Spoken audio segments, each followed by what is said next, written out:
Yes, there she is. Happy Monday. Happy Queen's birthday to you all. Hope you're having a wonderful weekend. If you headed away, I hope it was a safe one. We headed down to Invercargill. Good old Invercargill. Even stopped in at the Gore Gold Guitar Awards. It was a pretty cool road trip indeed. But yes, hey, a bit of a trivia though about the Queen Mum is that she was born, yes, at 2:40 in the morning on the 21st of April 1926, so not necessarily today. But anyway, it's lovely to have a long weekend. Rightio. Hoyt's movie tickets.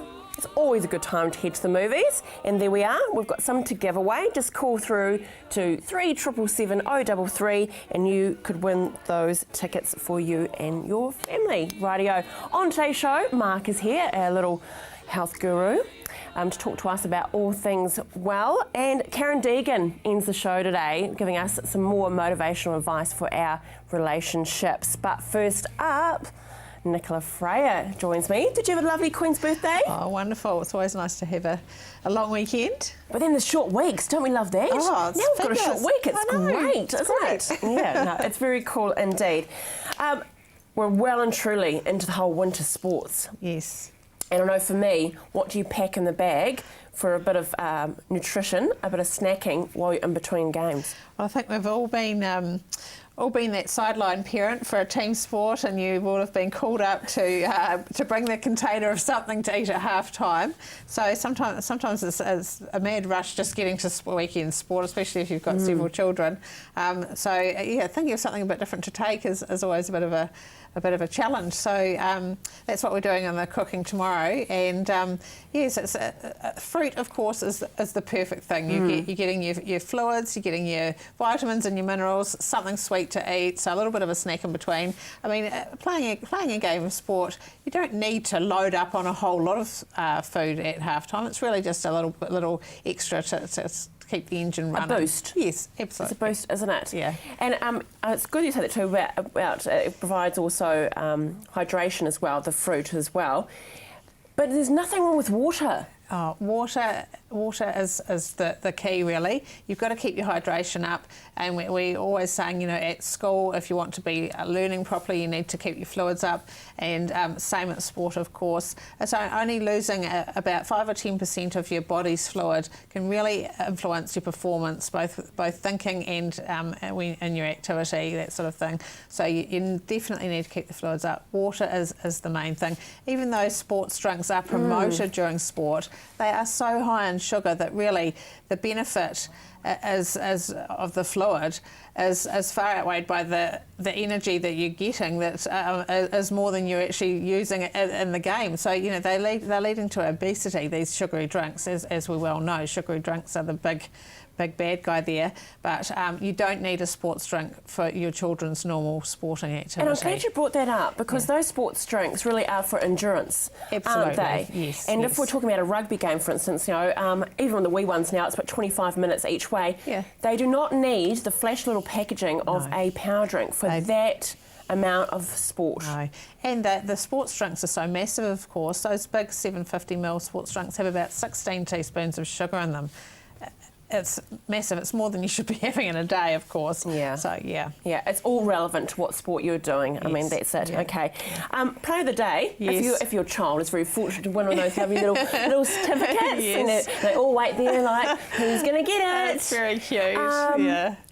An alternative to some of the burger chains that provide these certificates. Yeah, well, what's your suggestion? They're doing a great healthy activity. So, player of the day, it's really nice to match that up with something that promotes health, because that sets a really good message to the children. So I've got a certificate here that parents or this coaches can get. You can get free pads of these, 15 in a pad, so it's perfect for any size of any sports team. Yeah, exactly. And so I think we've got a website there, www.hpa.co.nz, so you can order your pad of 15 for free. And I really like the idea, if you can manage to come up with a few bottles of water to match these, I think that's a really neat prize for the kids, a certificate and a bottle of water, and then they can refill their bottle and bring it to each game. So I think that's a much nicer way than some of the ones that don't promote such a healthy message. Yeah, and also, just to reiterate though, that website is hpa.co.nz. That's too easy. That's easy. We can look that up. That's really simple. Yeah. Back to it though, as far as snacks, what are we doing tomorrow? What's your suggestion? What are you making? So we've just got all different kinds of fruit. Some of the ideas were if you've got grapes or mandarins, that sort of thing, put it in the freezer overnight, and when they come out, they're just a little bit different, almost like a sort of a chewy sweet when they're frozen. Yum. Now you could even make fruit kebabs as long as you collect up those kebab sticks at the end. You don't want those on the rugby field. But even just a range of different fruits, cutting kiwi fruit into quarters and eating them like an orange so that you don't eat the skin. Pineapples are a good price at the moment, so slices of pineapple. Just something a bit different. Oranges are still good, but they're just a bit of variety is always good as well. And I like your thinking, a bit of variety. It doesn't have to be just the classic oranges. Yes. And I love that suggestion. Grapes, putting them in the freezer. Try that for this weekend when you're taking the kids. Yes. Look forward to the recipe tomorrow. Yeah. Enjoy the rest of your day. Thank you. Thanks for making an effort to come in here anyway. No problem. Rightio. Stay with us after the break. We keep on that healthy vibe. Mark is here from Staywell Pharmacy. Another one bites the dust, and another one gone, and another one gone, another one bites the rain.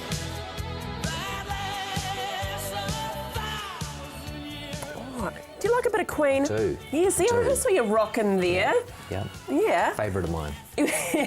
Now, you're looking after us this winter, please, aren't you? Absolutely. Giving us the tips to keep us healthy. Yes, yes. And in fact, the information I've got we can do all summer long too. So we're going to talk about fat-soluble vitamins. Primarily A, D, E, and there's K as well, but K is a bit special. We're not going to talk about K today. Rightio. So your B's and C's are your water-soluble. So you need to take those more than once a day. That's why when you have that multivitamin in the morning, you go to the loo at morning tea and it's bright yellow, that's your B's. But your fat-soluble vitamins you take, they stay in your body for quite a while. Mm-hmm. So because of that, there's a bit of concern about them out there as well. So people, they can be toxic. And yes, there is so much as a good thing, or too much of a good thing when you're taking fat-soluble vitamins. But the other exciting thing is that if you forget to take them on a particular day, then it doesn't matter because you can take them on other days and you're all good. Okay. There's so much information. I mean, this is on vitamin A. There is double-sided. There's 11 pages here on vitamin A. Okay, but vitamin A is very useful for your skin. It's useful for your immune system. People go to the doctor and get some of their vitamin A products to dry out the acne. Useful for your vision. Just useful for a whole raft of things. You can safely take up to 10,000 international units of vitamin A. The one thing they get a bit dicey on is if you are planning to be pregnant or you are pregnant. The other thing too is if you're on blood thinners, then all your fat-soluble vitamins can have an impact on blood thinners, so you need to be careful. But obviously that's where Staywell Pharmacy comes in. You can come and chat to us about that. So vitamin A is also useful people before they go and get their immune shots. You can use vitamin A to actually protect your own body cells from potential ravages that you can sometimes experience.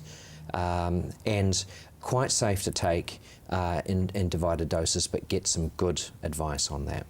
Yeah. Vitamin D is the next one. And vitamin D, of course, everyone knows about, comes from your sun. But actually what happens is it doesn't come from the sun. The sun actually reacts with your skin and converts the cholesterol in your skin into a form of vitamin D. So that's how you get your vitamin D. Right. So if you're on cholesterol-lowering medications, then in fact you may have suboptimal vitamin D.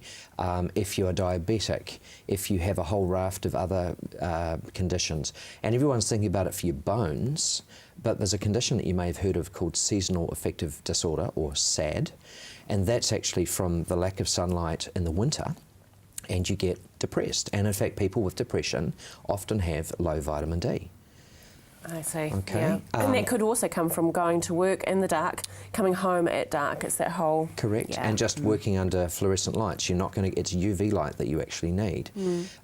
So vitamin D is essential for your immune system. It's fantastic as one of the antioxidants to prevent nasty things like cancer.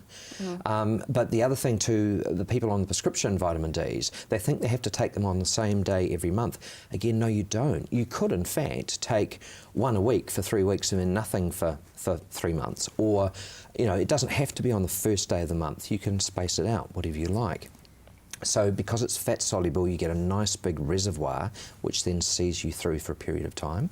But you can buy 1,000 additional units over the counter and take 2 or 3 of those a day or every third day or whatever you like as well. So it's a very forgiving vitamin. If you've got a lot of inflammation going on in your body, it actually chews through your vitamin D, and so your needs may be higher. Right, okay. Then we've got good old vitamin E.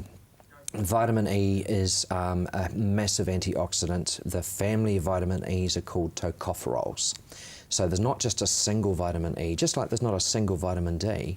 And in fact, with your vitamin E's, you should always get one that's called a mixed tocopherol. So it's got the 3 main vitamin E's in it, because if you take a single one, which is unusual, but people can get those, you'll actually accelerate some diseases that you wouldn't necessarily want to happen. Right. So you can take 400 to 800 IU. The one we've got there is 1,000.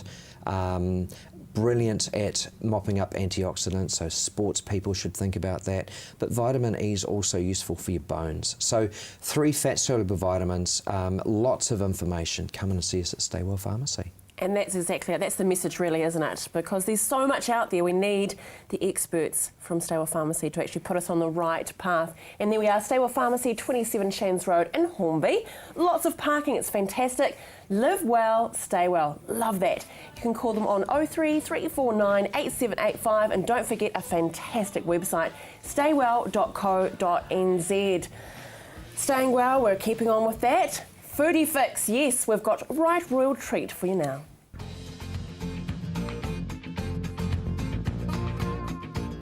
Mercy, I'm very excited. You've come in on your day off. I know. It's a public holiday, obviously, with Queen's birthday. And what better to do than actually have a beautiful high tea. high tea? Yes, well, Love I it. thought Queen's birthday, let's have something royal. And so I thought high tea, all of these little goodies are royal treats. So Love if it. we can get a close-up shot of these, I'll talk you through what they are. Over here, this little one, this is a mini Victoria sponge cake, I should say. Yum. So that was actually named after Queen Victoria. Then if we go around down here, I've got the cucumber sandwiches. Ooh, lovely. What you would usually expect to see at a high tea, and apparently they are the Queen Elizabeth's favourite. She also loves, if I just turn this around a little bit, these little goodies on the side here. Oh, go around even more. Jam pennies, these are called, and apparently she absolutely adores these. So what is a jam pen? It looks like to me just a jam sandwich. It is. It is just a mini little flesh. jam sandwich. So it's literally just little pieces of bread with the crust cut off, inside jam and butter. So she's easy to please, isn't she? Yeah. Yum. So if we want to get started with our little sponge cakes, I've Right. actually pre-made these over here. They're so cute. So little and mini, and I actually just used little tiny muffin tins to make these. And then what we're going to do is we're going to pipe them full of cream and jam and then go and stick the two together. Fab. Love it. So Oh, I good will old give you plastic our little bag trick again. again. So Yes. I'll give you that. Very we'll fill it cool. with our cream and then we'll cut the end off Right. and away we go. Such a cool idea. So I've just whipped the cream, stick it in the end like this. Now, how do you beat your cream? Now, do you do the whole hand beater or electric? If I have time, sometimes I do the hand beater, and depending on how long I have. Yeah. This I actually use the electric because I had quite a large quantity. Yeah. Another wee tip when you're beating your cream, beat it in a metal bowl because you want whatever you Oh, yes, use. this is lovely. Yeah, you want Okay. whatever you use to be quite cold. Right, okay. You want the cream to stay, when you get it out of the fridge, you want it to stay quite cold, and if you do it in a plastic bowl, it'll actually heat up from whipping it so much. Of course. So if you do it in a metal bowl, then it'll come out nicer. Right. So what we're going to do is we're just going to pipe little circles onto the cakes, Oh, like little this on circles, the okay. outside. Righty-ho. I'm doing the boy version. I've just done a big blob. Okay. Blob. Yes. And then we get our Blob. delicious raspberry jam. Now I'm using raspberry, you can use strawberry or whatever else you like. And I've got the good stuff. I know. Yummy. This is the bestest. And then you just Unless it's homemade. Yeah. Unless it's homemade. You just put that in the middle like so. Right. A nice glob of that on there. And then you put your top on. Love it. And ta-da! It's like a little hat on A top, lovely isn't little it? cake. If you like, Andrew, I can put you on the wee stand as well. Oh, I don't know, will mine be as good as yours to put next to it? But thank you, that's very lovely. Rightio, cucumber sandwiches. Yes, so we'll move that out of the way. Now, cucumber sandwiches, pretty basic really. I've already pre-cut the crusts off the bread. And a little trick with these, the bread that I was using was actually a little bit thick, so I actually just rolled it out with a rolling pin to make it what a thin good for the tip. sandwiches. Yeah. And another tip with these is if you're making them the night before, say you've got a morning tea where you're doing a high tea, put a little bit of butter on them, and that actually stops the water from the cucumber soaking through and making them go all soggy. Yeah, ooh, yes, Yeah, that's not because so no one pretty, is likes it? soggy cucumber sandwiches. No way. You want it with a nice crunch, don't you? Yeah. So what's next? So Up now and we buttered? put a little bit of cream cheese on there. Oh, yum. I love cream cheese. Cream cheese is divine. Thank you. And I'm usually quite generous with my cream cheese Well, I portions. have spotted actually one of my favourites over there. I see there's some salmon, and is there cream cheese with that? There or- is salmon, cream cheese, a little bit of dill on top. Gorgeous. Dill just brings it out, doesn't it? I It love dill. does. I love a good tasty garnish on the top of it. And now what we do is I actually put a little bit of mayonnaise on here as well. Ooh. Just to give it that wee You tangy devil. taste, I know. Not the best for watching the waistline, but delicious. Sweetheart, you do not have to worry about it. Papers. Now we do our cucumber. So I've pre-peeled this one as well. And I'll cut you off a little chunk that you can cut. Oh, Andrea. thanks a lot. There you go. And you can always make them look pretty, can't you? Mum used to teach us to have a fork Yes. on the side so it gives a bit of a pattern to it. You can Yeah. even like use a little cutter as well. So Am I if you can- slicing it, sweetie? Yeah, so Yeah. if you slice it, and then a little trick with your cucumber too, again, if you're making it the night before and you don't want your bread to go soggy, is you actually put it on a paper towel. So I've got a paper towel here. You put it on the paper towel and then you sprinkle it with a little bit of salt and leave it for about 30 minutes and it draws out all the moisture. So then when you put it on your bread, it still remains crunchy and delicious, but it's not all going to seep through and the water's not going to seep through into your bread. Oh, what a great tip. So obviously we don't have 30 minutes to leave it. No, but and I'll do that's my version for the people that don't like salt, because there that's is a for few when out you- there. yeah. Not many of you, but there is a few. a little bit of that. Okay. Now we put I actually just thought it would be nice to get some alfalfa sprouts on there. Sure, So I'm just going to be really quick with the sweetheart. So we're putting a bit of here on Yeah. our cucumber. a little bit of pepper if you like, and then all you do is you get your top, and I just put a little bit more cream cheese on there, and then pop it on. Okay, I'm being weight conscious, so I'm leaving off my cream cheese. I'm just going to pop it on top so it's a little bit nude. And then you just want to cut it however you like. So we'll go half and half again. Yeah, little mini ones. Oh, are dainty, good. don't we? And do you know what? Then you can eat even more. if they're that little. And there you go, your little cucumber sandwiches. Right, mine is probably not cut as properly as you. Gorgeous. All ready Yeah. for eating. Yummo. Thank you so much. Lovely. worries. And happy Queen's birthday to Yeah, you. you too, Andrea. Cheers.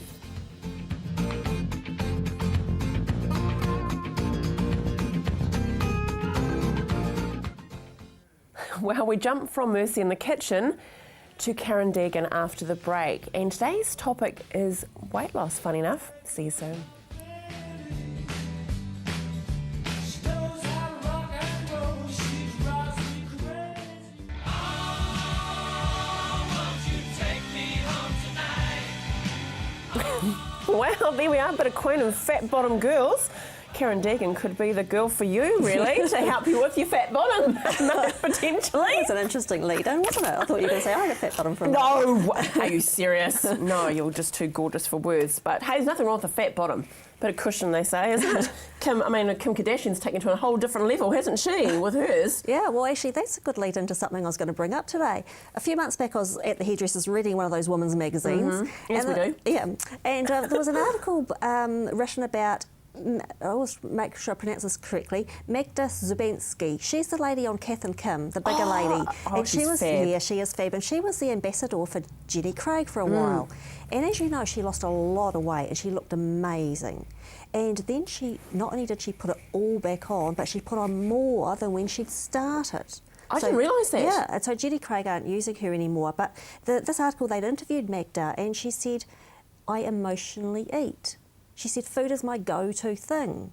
And I thought, bless her, that's what most people are like. Most people emotionally eat. Why is it that these weight loss companies aren't addressing the emotional contributors to people's eating behaviour? Because, you know, the willpower, and she must have used a lot of willpower to stick to it for as long as she did, but it can't last when the emotional drivers are still there.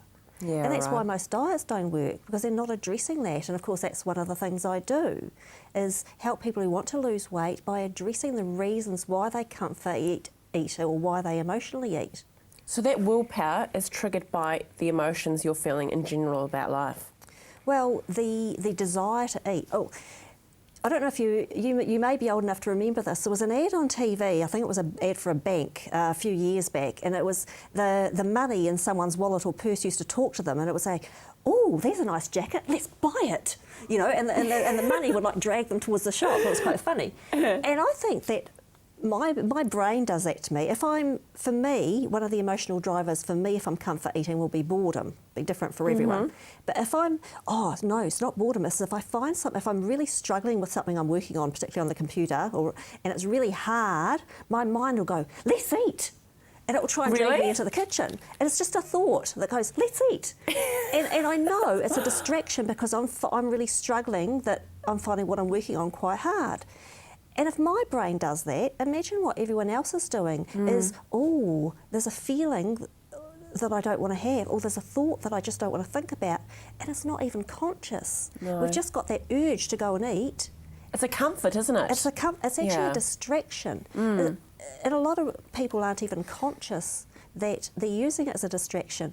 You know, some people use alcohol, some people use drugs, other people choose food. There's lots of different distractions. Food is a distraction for many people from the thoughts and feelings that we're uncomfortable with, and we're not even aware of it. So how are the people that actually recognise, okay, that I do have a problem with my weight, but they're exercising and they're eating well, but they're still not losing weight? Yeah, that's really interesting, Andrea, because it's actually the stress hormones. You know, when we're under stress, our brain releases certain hormones into our blood, like cortisol and adrenaline. We're well aware of those ones after our earthquakes. And, you know, if we go back in time, sort of, you know, the beginning of humanity, say caveman times, there was danger everywhere. So the brain developed, either we weren't afraid of, there could be a lion behind every bush, right? Either we weren't afraid, in which case we could get eaten, or we could be afraid of every single bush. So the brain actually developed to make us afraid of everything. Right. And I'm actually having a bit of a brain drain here for the moment, is that thinking of something Need some different food, actually. love. Need some food. I haven't got anything to give you either. I've got some water. That's what it is. Some chocolate ready Some next time. chocolate. So that's actually why the brain can be negative and afraid of everything, and we have to retrain the brain. But actually, I've gone off on a different tangent. I actually wanted to tell you a different story, that in the past, when we were under stress, it's probably because we were running from one of those lions behind the bushes, running from a lion, or perhaps there was a natural disaster, and so food was in short supply. So when the brain gets this message with the cortisol, adrenaline, the stress hormones, it's a message to the body that says food is in short supply, or we're in danger, so we won't have a chance to eat. So it says to the body, hold on to fat. Right, okay. Yeah. So that was all well and good, but the problem is now in our stressful lives, we're under stress all of the time. So whenever, all day, every day, when we're under stress, our brain is releasing these hormones into the body, which is telling the body, hold on to fat. There you go, it's simple. Okay, Karen Degen, putting you on the spot here. I want to lose weight, I need your help. How are you going to do it? Okay, I'm going to ask you questions as to what your eating habits are, why you eat at certain times of the day. Actually, what I'd do is set an eating plan in conjunction with you, and then we would work on all the reasons why you think you can't stick to it. Rightio. That would be the main thing. Sounds good. And I've also, Rightio. do we have time for a wee tip today or not? Well, a very quick one. Or don't say to yourself, I can't have that, or I'm not allowed, because we want to rebel. Okay. Instead, tell yourself, I can have as much of that as I like, I'm just choosing not to right now. Love it, like it. You're so good. Thanks for getting that one in there. Thank you so much for joining us this Queen's Birthday Monday. It's been fab. Enjoy the rest of your day. We're doing it all again tomorrow. We've got Phyllis Brown here and Sarah, our crafty chickadee. Take care.